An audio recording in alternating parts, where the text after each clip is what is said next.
Hello friends, केम छो? मजामा? Again फरी पाछा આપણે એક નવી રેસીપી લઈને આવી ગયા છીએ। એકદમ ઈઝી અને ક્વિક મેથડથી શીખવાડું છું। છોલે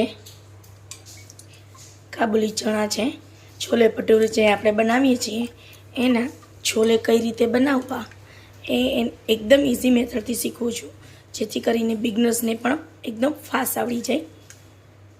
છોલેને બે પાણીએ ધોઈને એકદમ ડૂબાડૂબ પાણી મારીએ એ રીતે 5 થી 6 કલાક પલાળી રાખવાના છે, જેથી કરીને દાણો થોડો ફૂગીને આવી રીતે મોટો થઈ જશે। હવે ફરી પાછું જે પલાળેલું પાણી હતું એ કાઢી નાખેલ છે અને એક પ્રેશર કુકર લઈને એની અંદર હું ચણાને આવી રીતે ડૂબાડૂબ રહે એવી રીતે પાણી નાખીને પ્રેશર કુક કરવાના છે આને। હવે પ્રેશર કુક કરતાં પહેલાં આની અંદર હું આવી રીતે એક પેકેટ ઈનો નાખી દઈશ। ઈનો નાખીને હવે આને 8 થી 6 વિસલ ફાસ્ટ ગેસે વગાડવાની છે। છતાં બી ના ચડે તો 1-2 વિસલ વધારે વગાડવાથી સરસથી એકદમ સ્મૂથ ચડી જશે। તો ચાલો આને 6 થી 7 વિસલ વગાડી લઈએ। પછીની આગળની પ્રોસેસ શું કરીશું એ તમને નેક્સ્ટ બતાવું છું આ બની ગયા પછી। આ રીતે 5 થી 6 વિસલ વગાડ્યા પછી આપણો ચણો એકદમ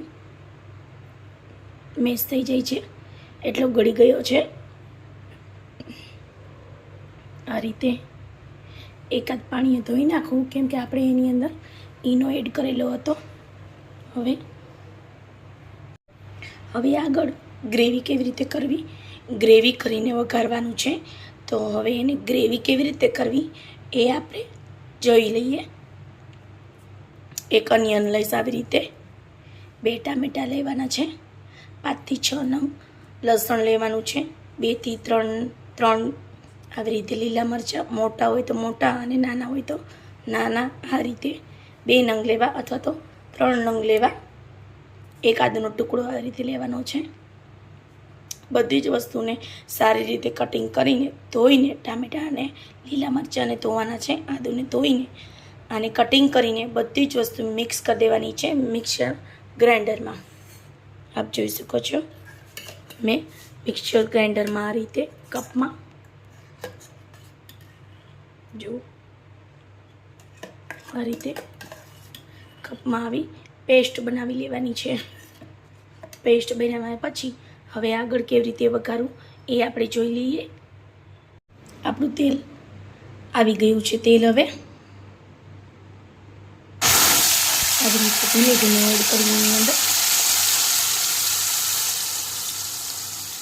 ગેસની ફ્લેમ ધીમી કરી દેવી।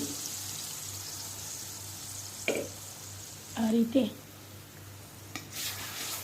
ગ્રેવીને એડ કર્યા પછી આવી રીતે મસાલા કરી દઈશું આની અંદર। છોલે મસાલા 2 ટેબલ સ્પૂન લેશું,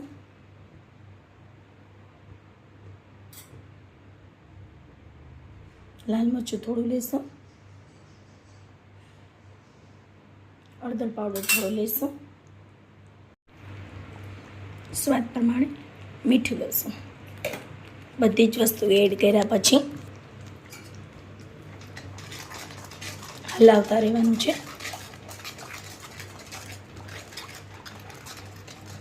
ગેસની ફ્લેમ થોડી હાઈ કરું છું। આ રીતે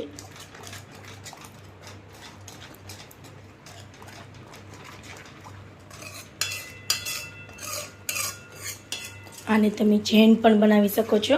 જૈન બનાવવા માટે અનિયન અને ગાર્લિકનો ઉપયોગ ના કરવો। આવી રીતે મસાલો ગ્રેવીમાં મિક્સ થઈ જાય એટલે તરત જ એની અંદર આપણા છોલે એડ કરી દઈશું। આ રીતે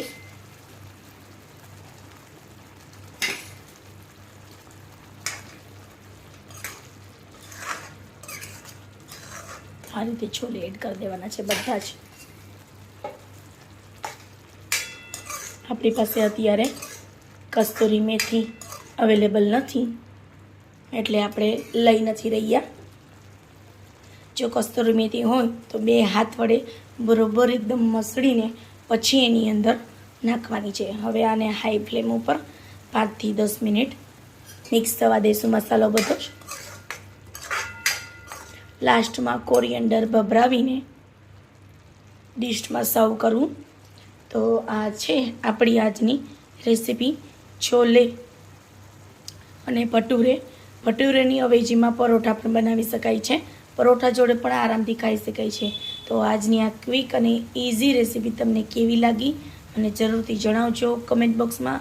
લાઇક, શેર અને સબસ્ક્રાઈબ કરવાનું ભૂલતા નહીં. Thank you for watching. Thank you friends.